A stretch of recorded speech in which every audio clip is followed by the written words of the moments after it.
upload upload kalau kalian itu ke job portal, kalau kalian itu misalnya disuruh upload ke sebuah website, itu biasanya dia connect ke ATS. Ini I'm telling you ya. Kalau misalnya di email, Kak, bisa kan ada disuruh, kamu bisa kirim email di sini. Bisa aja dia itu pakai ATS, bisa enggak, karena biasanya kalau aku juga tetap minta email, sekalinya email masuk, aku nggak baca CV-nya sama sekali, aku langsung download otomatis, dan aku masukin ke ATS secara manual. Jadi at the end yang ngebaca adalah ATS. So, saran dari aku buat teman-teman di sini, bikin aja yang simple, mudah dibaca, dan memang yang ATS friendly, kayak gitu. Oke? So that's the thing. Aku mungkin sekarang juga mau untuk yang terakhir mungkin di sini aku mau just want to let you know all of you kalau misalnya kalian nanti ada pertanyaan bisa banget connect sama aku di LinkedIn ataupun di Instagram. Jadi cari aja di Yohana Mia pasti nanti akan ketemu whether itu LinkedIn aku atau Instagram aku. Dan pastinya juga just for information kalau kalian ke Instagram aku punya satu Linktree. Kalian kalau klik di situ ada upcoming public webinars dan juga classes yang aku punya dan yang aku masukin itu biasanya masih available untuk register. Dan di sini juga ada nih yang OpenVJ ya, belum aku hapus karena hari ini gitu. Nah, di satu sisi kalian juga kalau misalnya mau book session with me, aku tuh juga open untuk ngelakuin one-on-one mentoring kayak gitu. Dan aku juga lewat axel.co.id. Kalian bisa klik aja langsung book session with me, nanti di situ ada apa aja sih yang bisa diobrolin sama aku dan apa aja dan misalnya harganya berapa lama itu juga bisa dilihat di situ kayak gitu. Oke. So I'm actually very very open to have mentoring dan juga consultation sama students karena memang I would like to say I'm a career advocate. So for everyone yang misalnya mau nge-review CV-nya, mau belajar interview atau misalnya masih bingung soal karirnya, I would love to help all of you kayak gitu. So anyway, thank you so much. Aku akan masuk kasih ke Sherin lagi. Maaf ya aku kayak telat sekitar 5 minutes to explain all of these things. Tapi semoga informasi yang aku dapatkan ini bermanfaat buat semuanya kayak gitu. Thank you. Baik, terima kasih banyak Kak Dio atas materinya yang sangat amat insightful dan juga sudah membuka jalan diskusi kita siang hari ini. Dari pemaparan Kak Dio bisa disimpulkan bahwa dokumen CV atau resume yang sebaiknya itu fokus pada isi dan result dari apa yang kita lakukan. Makanya kita harus fokus kepada 5 komponen dasar yaitu informasi pribadi, ringkasan, atau tentang diri kita sendiri, pendidikan, skills atau kemampuan serta pengalaman. Baik, terima kasih banyak Kak Dio atas materi dan review CV-nya. Sebelum melanjutkan ke narasumber selanjutnya, saya ingin mengingatkan kembali kepada teman-teman para hadirin untuk men-screenshot kehadirannya saat sedang mengikuti acara CV Workshop dan HR Talk ini sebagai bukti yang diperlukan untuk mengisi absensi yang akan diberikan di akhir acara. Selanjutnya kita akan memasuki sesi materi 2 yang akan dibawakan oleh Ibu Dr. Miguna Astuti SSI MMMOSCPM. Kepada Ibu Guna, Assalamualaikum Ibu, selamat siang, apa kabar? Waalaikumsalam warahmatullahi wabarakatuh. Hai Sherin, alhamdulillah kabarnya baik hari ini. Sherin dan kawan-kawan juga semangat banget. Alhamdulillah Ibu dalam keadaan baik juga. Semoga Ibu juga dalam keadaan baik ya Bu. Insyaallah, terima kasih. Sebelum beralih ke narasumber kedua, saya akan membacakan portofolio dari Ibu Miguna terlebih dahulu. Ibu Miguna merupakan dosen di Fakultas Ekonomi dan Bisnis UPN Jakarta. Ibu Miguna mendapatkan gelar sarjananya di Universitas Pajajaran jurusan Sains pada tahun 2005. Pada tahun 2007, beliau mendapatkan gelar Magister Manajemennya di Universitas Pajajaran juga. Pada tahun 2009, beliau mendapatkan gelar magisternya di jurusan Manajemen Pendidikan. Dan pada tahun 2017, beliau menyelesaikan studi S3-nya di jurusan Manajemen Universitas Pajajaran. Saat ini, Ibu Miguna menjabat sebagai Kepala Program Magister Manajemen. Ibu Miguna juga sebagai Magister Marketing, Resource and Behavior Strategic Management Chair di Global Learning Centers. Ibu juga sebagai research consultant di BPJS dan masih banyak jabatan beliau pengalaman dari Ibu yang sangat menarik. Baik, langsung saja kita memasuki ke sesi materi kedua, kurang lebih selama 35 menit ke depan. Kepada Ibu Miguna, waktu dan tempat saya persilahkan. Baik, terima kasih Sherin. Sebelum saya mulai sedikit meralat ya Sherin, saya sekarang sudah tidak menjadi Kaprodi S2 Manajemen, nanti dicetak sama Pak Halim loh saya. Untuk meralat saja, Sekarang saya sudah punya kesibukan lain di luar, jadi untuk menjabat sebagai struktural, khawatir mengganggu administrasi kampus, jadi diserahkan kepada yang lain yang lebih waktunya lebih reliable bisa di kampus standby gitu.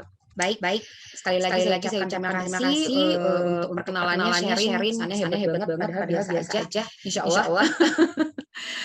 Boleh dibantu, saya katanya akan dibantu untuk di-share screen-kan materi saya. Dari Adit ya? Oke, Adit.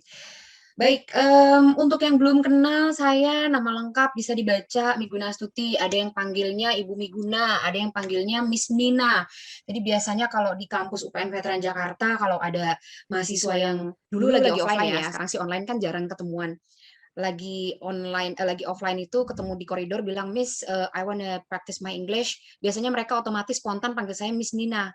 So I will automatically answer in English. Pokoknya begitu dia langsung udah mentok mungkin bahasa Inggrisnya, kemudian langsung alih ke bahasa Indonesia gitu. Keywordnya adalah Bumi Guna gitu. Berarti udah selesai dia mau ngomong bahasa Inggrisnya gitu. Jadi silakan kalau nanti kita sudah mulai hybrid, ada yang ketemu sama saya mungkin berpapasan di kampus mau practice conversation-nya, boleh, silahkan banget. Saya welcome banget, soalnya juga biar lidah saya tidak keluh kalau nggak dipakai lama itu kan bahasa bisa hilang ya. Jadi saya sering berlatih juga. Jadi saya senang kalau ada yang ngajak untuk berbahasa Inggris. Baik, kita langsung masuk saja ke materi pada hari ini. Saya dititipkan nih oleh panitia untuk menyampaikan mengenai proses interview. Nah, sebelum saya masuk ke materi, saya mau meminta kepada peserta yang hadir pada siang hari ini. Soalnya ini di tempat saya hujan, di tengah hari yang agak lewat jamnya tidur siang, saya takut matanya agak senyap-senyap gimana gitu. Coba bisakah bantu saya? Silakan diketik di chat angka 5 untuk yang masih standby, hadir, semangat mengikuti kegiatan. Yes, thank you. Banyak, alhamdulillah masih semangat, hore. Artinya nggak tidur. Jangan-jangan ini nyala Zoom-nya tapi pada tidur nih, nggak didengar gitu kan, sayang, kasihan loh panitianya sudah kerja keras menyiapkan ya hari ini. Baik, mohon maaf ya kalau di belakang ini ada latar suara hujan. Semoga tidak mengganggu suara saya karena sedang hujan deras di sini. Makanya saya bilang, aduh ini nikmat banget buat tidur siang gitu. Oke, baik. Masuk ke materi pertama saya pada hari ini adalah terkait interview. Kenapa sih menjadi sangat penting buat kita gitu ya. Contoh saya dulu ketika baru pertama kali lulus dari S1, itu tidak ada yang mengajarkan, dulu tuh jarang sekali ada seminar-seminar yang memberikan materi seperti ini. Betapa beruntungnya kalian, tadi sudah dari Miss Dio juga diberikan materi bagaimana menyusun CV yang baik. Nah sekarang setelah CV, kenapa sih harus interview gitu? Hampir tidak ada perusahaan ketika mereka sedang mau rekrut, hampir tidak ada perusahaan yang tidak interview. Selalu ada proses interview. Oke, di awal memang kalian mungkin diminta untuk apply CV, ya. Kemudian nanti di-review CV-nya. Sesudah itu, untuk meyakinkan mereka apakah Anda benar cocok, fit gitu ya untuk posisi itu dan untuk perusahaan itu, ada proses interview. Sudah lolos baru masuk ke biasanya kapan bekerja, kemudian kalau ada psikotes dulu, ada referensi, dicek validasi referensinya dan lain sebagainya. Nah, inilah mengapa interview menjadi penting, karena ini menjadi satu tahapan utama ketika Anda mau melamar bekerja. Hampir tidak ada perusahaan yang nggak ada proses interview. Ya, boleh silakan Asrot lanjut ke halaman berikutnya. Apa saja sih yang harus kita siapkan ketika kita hendak melakukan proses interview saat melamar pekerjaan? Ini pengetahuan umum ya mungkin ya. Jangankan melamar pekerjaan, kalian mau masuk kelas saja mungkin disuruh pakaian rapi gitu ya. Kemudian ditanya, apakah paham? Silakan kalau ada yang bertanya mendapatkan poin biasanya dari dosennya. Nah, bayangkan ketika Anda interview, sebenarnya Anda diminta untuk lebih bisa mampu mengekspresikan diri Anda. Tapi sebelum interview ada beberapa hal yang harus Anda siapkan. Pertama, ini kebanyakan ya, ketika baru lulus, bikin CV, disebar ke sebanyak-banyaknya lowongan pekerjaan. Siapa di sini yang sudah lulus? Kemudian lamar pekerjaan, oh ada lowongan di sana kirim, ada lowongan di sana kirim, ada lowongan di sana kirim. Pokoknya dikirim kemana-mana. Sampai Anda sendiri lupa tidak ingat ke perusahaan mana saja Anda mengirim CV. Kemudian suatu ketika Anda dipanggil, selamat siang, kami dari PT ini hendak menjadwalkan interview untuk misalkan tanggal sekian, hari sekian, jam sekian. Diharapkan kehadirannya di gedung ini lantai sekian, nanti silakan bertemu dengan ini. Sudah gitu jawabannya cuma begini. Baik, terima kasih. Udah gitu galau sendiri. Tadi PT apaan ya? Kadangkala memang ada perusahaan yang ketika mengundang interview mereka sengaja tidak memberitahukan secara jelas dia PT-nya itu bergerak di bidang apa. Karena mereka berasumsi ketika Anda melamar, Anda sudah tahu posisi yang mau Anda yang mau Anda lamar itu posisinya apa, mereka perusahaannya bergerak di bidang apa. Saran saya, saat Anda mengirimkan CV selalu bikin seperti logbook. Oh, saya tanggal sekian kirim CV ke PT ini melalui email gitu ya. Alamat emailnya ini. Sehingga Anda nanti bisa nge-track record. Nah, pada saat Anda nanti dapat panggilan interview, nomor satu, saran saya sekarang semua ada di internet. Hampir semua perusahaan punya Google Business. Silakan cari di Google. Silakan cari secara online. Profil perusahaannya itu seperti apa. Kalau dia perusahaannya cukup kecil, biasanya ownernya ada namanya di situ, diingat-ingat namanya gitu ya.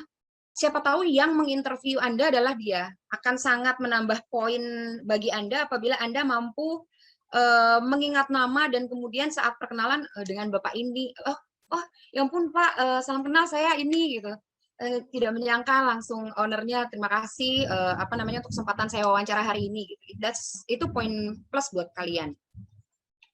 Nah, kemudian sekali lagi tadi saya sampaikan jangan sampai tidak paham, jangan sampai lupa mau ngelamarnya posisi apa. Nah, ini kadang-kadang pernah kejadian, saya pernah ada yang melamar ke perusahaan saya, kebetulan saya punya perusahaan juga selain saya bekerja di UPN, melamar ke perusahaan saya kasih pertanyaan saat interview memang tidak spesifik, tapi intinya saya memancing dia untuk, saya pengen tahu dia paham nggak? Dia ini sekarang kesini itu interview untuk apa sih? Gitu. Ternyata dia jawabannya agak-agak galau, kelihatan bingung, kelihatan nggak yakin kenapa saya ditanyain ini ya gitu. Nah ini, Anda harus pahami dulu ketika Anda melamar pekerjaan itu mau melamar posisinya apa sih? Terus masing-masing posisi itu punya job desk. Nah, Anda harus tahu job desk-nya apa. Sebelum Anda masukkan CV, saran saya CV-nya kalau bisa di-create seperti yang benar-benar bisa mampu mengakomodir job desk-nya. Karena biasanya perusahaan itu akan cari orang yang bisa memenuhi untuk job desk itu gitu. Oke lah banyak perusahaan yang nge-training, tapi mereka pasti memilih orang yang sudah bisa daripada mereka harus nge-training dari nol. Nah, kalau pada saat interview Anda tulis di CV seolah-olah Anda udah pas banget, cocok banget buat posisi ini, tapi pada saat di interview Anda tidak bisa meyakinkan mereka, ya sudah. Kata yang menginterview, saya pernah kejadian seperti ini, menginterview, ini mah dia cuman indah di kertas saja gitu. Kan ada ya seperti itu, saya yakin kalian itu jago banget kalau menulis gitu kan, jadi on paper kayaknya cantik banget gitu, tapi ketika ditanya, pertanyaannya nggak spesifik untuk nguji, nggak ngobrol apa segala macam, tapi untuk mau memastikan gitu apa yang kalian tulis di CV. Nah udah batal nggak jadi gitu ya. Nah ini hati-hati. Kemudian ada beberapa perusahaan yang saat Anda menyiapkan dokumen tertentu, model seperti tugas lah, seperti proyek kecil, karena mereka ingin tahu, mereka ingin Anda mendemonstrasikan kemampuan Anda. Kalau memang ada seperti itu, pastikan dokumennya Anda bawa. Pastikan apa yang diminta disiapkan. Kalau saat interview Anda harus presentasi terlebih dahulu, siapkan presentasinya dengan baik. Kadang-kala ada yang seperti itu. Nah, kemudian connect juga dengan proses interview, kadang-kala ada yang interviewer, yang ketika dia proses interview, yang dia buka bukan CV. Portfolio Anda yang tadi di medsos. Nah, pastikan juga di medsos itu matching gitu. Ya, pakaian rapi, sopan tadi saya bilang itu umum lah ya, kemudian maksimal mungkin. Tadi dicontohkan sama Miss Dio ketika di CV, ketika Anda punya pengalaman, misalkan tadi project sebagai apa tadi yang dicontohkan itu, yang bagian konsumsi di acara. Saya ingat tadi ada contoh bagian konsumsi di acara. Anda kemudian sudah mencantumkan apa saja tugas Anda di situ. Bisa jelasin lagi nggak sih ketika kamu menjadi bagian konsumsi di situ? Nah, itu tadi yang dijelaskan oleh Miss Dio, nyeritakan bahwa oh iya ternyata waktu itu tamu eksklusif kami yang VIP kami itu satu ada yang vegan. Jadi saya sampai harus nyari-nyari mana ya catering yang apa namanya bisa menyediakan makanan vegan. Itu poin plus ketika Anda bisa menjawab seperti itu. Itu menunjukkan potensi bahwa Anda itu memiliki kemampuan untuk creative thinking. Jadi tanpa diajari, kalian bisa mencari sendiri, bekerja secara mandiri dengan baik. Karena perusahaan mencari orang-orang yang seperti ini. Contoh misalkan kalau tadi dia di bagian konsumsi, ada VIP-nya yang vegan, lain guys, dia vegan. Gimana dong nih gue, nyari kemana nih gitu. Harus gimana ya, terus idenya dari orang lain gitu. Ya udah, lo coba aja searching. Dari situ ketika Anda di interview, biasanya jawaban Anda itu VIP saya ada yang vegan, kemudian saya sampai harus cari-cari gini. Pasti biasanya Anda spontan akan jawab gini, ya waktu itu ada yang vegan, terus saya bingung gitu, nggak tahu mesti gimana, ya udah deh, akhirnya nanya sama temen, minta rekomendasi catering dari temen gitu. Biasanya spontan menjawab seperti itu.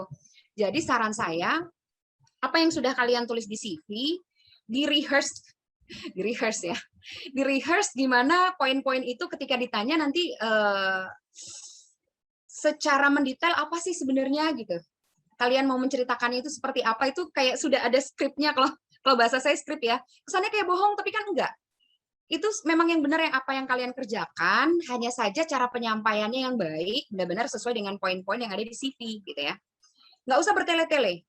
Benar-benar sesuai poin yang ada di situ ya. Kalau memang menceritakan pengalaman sebagai konsumsi ya diceritakan di situ, jangan melebar kemana-mana saat menjadi konsumsi.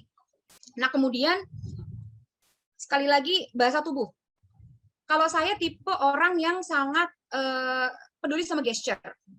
Mata nih, misalnya nih saya ngelihat nih yang pada online yang kameranya nyala, siapa aja yang matanya ngelihat kamera, yang memperhatikan, itu kan kelihatan. Siapa saja yang mendengarkan tapi matanya nengoknya ke kiri, gitu kan? Nggak mendengarkan, cuman menyenderkan tangan gitu di dagu, itu kelihatan gitu. Saat wawancara, bahasa tubuh yang seperti ini akan sangat terbaca.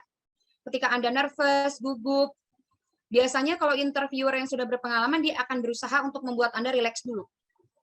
Tapi kalau Anda kebetulan dapat interviewer yang dia tipe orang yang straight to the point, bukan people's person gitu ya, memang cuma sekedar ingin mencari tahu dan mengkonfirmasi CV Anda yang harus mampu menenangkan diri gitu ya, supaya bahasa tubuh Anda tidak merugikan Anda gitu.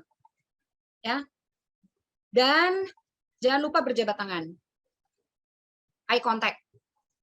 Pastikan saat menjabat tangan, kalau sekarang kan ada yang seperti ini ya, kalau yang muslim mungkin yang wanita saat yang interview laki-laki begini saja gitu, it's okay sebenarnya, nggak masalah gitu. Tapi dalam dunia bisnis, jabat tangan itu menentukan tipe orang seperti apa sih Anda. Apakah Anda ketika menjabat tangan itu, jabatan tangan Anda itu tegas? Apakah Anda tipe orang yang tegas? Apakah Anda tipe orang yang pelin-pelan? Itu interviewer berpengalaman itu bisa melihat itu hanya dengan cara Anda menjabat tangan mereka. Ya, yang ada nggak coba latihan nih, jabat tangan teman sebelahnya. Tuh kalau sharing kan sebelahnya tuh teman panitianya banyak tuh. Coba, ada nggak yang memble kalau jabat tangan tuh cuman, oh iya, terus udah lepas gitu. Ada yang jabat tangan yang tegas gitu tangannya sampai digenggam gitu ya. Genggamnya juga jangan ngeremes ya sampai tangan orangnya kesakitan, please. Itu Anda nanti dibilang, wah nih orang tukang mendominasi nih, bahaya, nggak cocok untuk pekerjaan ini. Ini harus hati-hati. Ini adalah persiapan sebelum melakukan wawancara, silakan rehearse. Kalau saya ada beberapa mahasiswa saya yang sudah lulus, ketika dia mau interview, telepon. Bumi Guna, boleh nggak bantuin saya latihan interview? Ada yang sampai seperti itu. Oke, tanya jawab. Apa yang coba CV kamu mana sini, kirim ke saya. Kemudian ayo saya interview kamu pura-puranya dari telepon. Jawabannya coba kita latih gitu. Ada yang sampai seperti itu. Kemudian nanti kalau udah selesai, jangan lupa ya di depan kaca kamu latihan lagi. Mukanya itu jangan sampai kalau kalian salah ngomong, kadang-kadang kita sadar kita salah ngomong terus mukanya langsung aduh gue salah ngomong gitu. Mukanya langsung aduh gitu. Kontrol wajah ya, kalau kata bahasa saya poker face-nya itu harus ada gitu. Itu penting banget. Nah, ini adalah persiapan sebelum melakukan wawancara. Oke, Asrot, next mungkin. Tadi sudah kenapa sih interview penting, kemudian persiapan yang harus kita lakukan sebelum proses interview. Nah, sekarang ini. Saat proses interviewnya itu sendiri, jangan sampai terlambat. It's better, lebih baik kalau Anda datang lebih cepat, tenangkan diri, duduk. Kalau di situ disediakan air minum, minum, biar tenang. Ketika masuk di interview, Anda bisa menjawab dengan baik. Kadang-kala lidah kita suka keluh. Kalau kita datangnya dadakan, ngepepet waktu, buru-buru, itu ada kayak energi tergesa-gesa di badan kita. Sehingga pada saat menjawab, kitanya juga jadi tergesa-gesa. Sesudah keluar dari ruang interview, Anda bilang begini, aduh tadi gue jawab apaan aja ya? Ada nggak yang pernah ketemu mungkin presentasi sama dosen di depan kelas, presentasi tugas, sudah selesai presentasi terus kalian gini, aduh tadi pas presentasi ngomong apa sih ya? Kok lupa gitu? Nah, jangan sampai seperti itu. Pastikan kalian bisa mempertanggungjawabkan apa yang kalian ucapkan pada saat interview. Kalau memang pun ada sesuatu, saya pernah dulu, pertama kali saya lulus itu saya diinterview sama owner perusahaan yang dia ekspat dari Kanada. Sengaja datang ke Indonesia untuk interview. Jadi kirim CV-nya via email, kemudian dia sengaja datang ke Jakarta waktu itu untuk interview. Interviewnya di kafe. Zaman saya tahun 2004 itu masih jarang ada interview-interview di luar kantor. Saya sampai heran kenapa interviewnya di kafe. Pas sedang interview, saya sadar ada satu kalimat, satu kata yang saya ucapkan salah. Maksud saya A, tapi yang tersebut B. Selesai interview, saya ternyata diterima. Beberapa hari kemudian dapat kabar diterima, dia sebelum terbang ke Kanada, dia minta saya untuk ketemu lagi sama dia untuk kasih kerjaan saya, karena nanti saya yang harus tanggung jawab untuk di cabang Jakarta, dia mau tinggal. Gitu. Nanti dia saya report ke dia, kalau memang diperlukan saja dia akan balik ke Jakarta. Nah, bayangkan ketika saya ketemu sama dia pertama kali, hari pertama saya kerja, saya bilang gini, "Sir, saya minta maaf, ingat nggak waktu interview saya ngomong gini, gini, gini?" "Ya, kenapa?" "Saya salah ngomong, kepleset lidah," saya bilang. "Lah, yang mana?" Dia bilang, "Yang ini. Maksud saya tuh mau ngomong ini." "Ya ampun, iya, saya paham kok." Dia bilang, "Saya paham kok kalau kamu tuh maksudnya salah ngomong," gitu. "It's okay, nggak apa-apa. Tapi dia akan menghargai Anda ketika hal itu terjadi dan Anda, you own your mistake," gitu. Kalau sudah keterima. Karena itu membuktikan nanti ketika Anda bekerja, Anda adalah tipe orang yang bertanggung jawab atas apa yang Anda lakukan. Itu poin plus juga. Saya lumayan lama bekerja dengan beliau sampai perusahaannya tidak lagi ada di Indonesia, dia tutup perusahaan yang Indonesia, baru saya pindah tempat lain dan itu pun dapat rekomendasi dari dia. Itu karena jawaban yang tepat kan karena mempersiapkan diri. Kemudian santun, bersikap sopan pastinya ya, harus ya. Kemudian yang don'ts. Pasti tadi jangan datang terlambat. Karena kenapa alasannya jangan sampai ada energi tergesa-gesa. Kita jadi panik biasanya kalau terlambat. Ketika kita panik, kita nanti tidak bisa menjawab dengan baik. Sedangkan interview itu biasanya untuk mengecek kecocokan kita dengan perusahaan itu. Terus nggak usah overdo it. Jangan seolah-olah membuat gambaran diri Anda itu luar biasa sempurna banget. Jangan terlalu berlebihan lah menggambarkan diri sendiri ya. Kenapa kelihatan? Kalau orang yang sudah biasa menginterview, kalau nggak percaya tanya Miss Dio gitu ya, pasti bilang begini, "Ya ampun nih anak overconfident banget." Mungkin ada beberapa posisi yang membutuhkan tipe-tipe orang seperti ini, tapi sekali lagi terlihat tergantung job desk, posisi pekerjaan yang mau Anda lamar tuh apa. Kalau ternyata Anda melamar jadi staf mau begitu, kata Miss Dio gini, "Aduh nih orang nanti nggak bisa nih dikasih perintah, ntar dia ngelawan dulu," kan gitu. Bahaya nih tipe orang yang kayak gini. Jadi hati-hati dalam menggambarkan diri sendiri. Menanyakan gaji, oke. Ada beberapa perusahaan yang sangat tabu ketika Anda yang menanyakan duluan. Tapi kalau memang yang membuka forum gimana terkait gaji, kalau yang membuka forum adalah mereka, silahkan, tidak masalah, ya. Nah, satu hal nih, kalau ini pengalaman saya pribadi dan pengalaman saya dengan beberapa orang yang saya interview. Jangan beranggapan ketika Anda keluar dari ruangan tempat interview bahwa proses interview Anda sudah berakhir. Ya, belum berakhir. Kadangkala apa yang Anda lakukan di luar ruangan itu masih ada staf-staf dari kantor itu mereka ngelihat Anda loh. Dan kadang-kadang interviewer kalau yang memang sudah perusahaan yang memang dia tipenya sama pegawainya itu kekeluargaannya sangat erat, apa yang Anda lakukan di luar luar ruangan interview, apa yang Anda lakukan ketika di lahan parkir, itu bisa dapat laporan loh interviewer. Mbak, tadi ada yang interview ya? Masa dia ini Mbak tadi misalkan gitu ya, ada dompet jatuh dia balikin loh ke saya, orangnya gini gini gini gini. Itu jadi penilaian juga loh. Tapi tergantung lagi sekali lagi pada tipe perusahaannya apa. Kalau yang dia sangat corporate mungkin tidak sampai seperti itu gitu. Tapi kalau yang memang dia keakrabannya antar karyawan baik biasanya seperti itu. Ya, jadi jangan berasumsi bahwa interview berakhir ketika Anda keluar dari ruangan interview. Ya. Ini poin penting. Ketika Anda di luar interview mau sebelum masuk pun jaga sikap. Ya. That is the don'ts. Silakan mungkin bisa dilanjut ke tahapan berikutnya, slide berikutnya. Nah, tips and tricks interview. Aduh, saya ketika dibilang, Bu, tolong dong dikasih tips and tricks untuk interview gimana, saya agak galau juga karena gini, beda posisi yang Anda lamar, akan berbeda tips and triknya. Beda job desk yang beda perusahaan, tipe perusahaan yang mau Anda lamar akan berbeda tips and tricksnya. Contoh, Anda mau melamar kerja ke perusahaan saya. Perusahaan saya itu perusahaan yang UMKM. Skalanya mikro. Saya lebih mementingkan orang yang dia bisa cocok sama saya, visi misinya dia sesuai sama saya, not money oriented banget gitu ya. Not money oriented banget. Kenapa? Karena saya masih perusahaan yang bertumbuh. Saya belum perusahaan yang well done, belum perusahaan yang matang gitu. Sehingga kami masih butuh orang-orang yang bersedia bekerja keras bersama-sama. Tips and tricksnya akan berbeda lagi. Gitu. Tapi kalau ditanya oke lah tips and tricks umum ya seperti ini. Jadi